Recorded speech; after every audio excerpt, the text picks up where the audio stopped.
হ্যাঁ সেফুদা দাদা, তোমার শরীরটা ভালো নেই।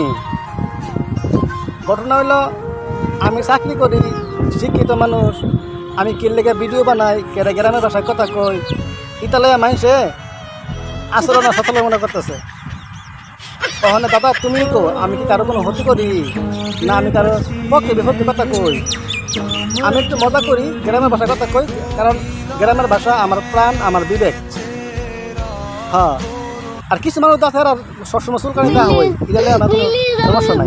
এরা মনে করেন সবকে বড় করে চাইতে কোন সময় কীভাবে একটা সমালোচনা করব, ভিডিও বা আমার কন্টেন্ট ভালো খারাপ হয়েছে এটা কমেন্টস করতো না, খালি একটা ইচ্ছা মতো একটা কমেন্টস করে দেবো। তার উদ্দেশ্যে তোমার কোনো পরামর্শ আসেনি? তোমার পরামর্শ একটা ওই মাল খা মানুষ। ও এটা না তো কোনটা বা 7 আপ খা মানুষ, 7 আপ খা মাথা ঠান্ডা কর। আচ্ছা দাদা, আমি তারারে এটা আমি আমার ভিডিওর মাধ্যমে কয়া দেবো। আচ্ছা দাদা, তাহলে আপনারা সেফুদার পরামর্শটা শুনছেন।